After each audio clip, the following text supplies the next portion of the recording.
Odun ateşində, belə quyruq yağında tərəvəzli quzu sazı reseptini paylaşmağı qərar aldım. Şimdi budunu ustamıza ayıtdırıb, doğratdırıb çıxdıq yola. Quyruq yağında başladım qızartmağa.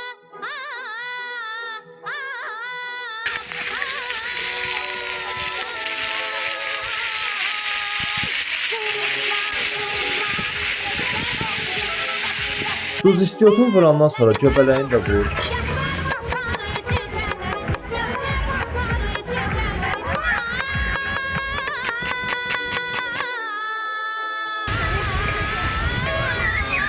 Göbələk ilə ətin rəngi eyni olandan sonra soğanı da vur. Soğana görə azca da duz vur, istəyənlər burada kərə yağı da vura bilər. Yaşıl bibərini də vur. Biber də bişdisə pomidoru süzgəcdən keçir, düşsün yağa.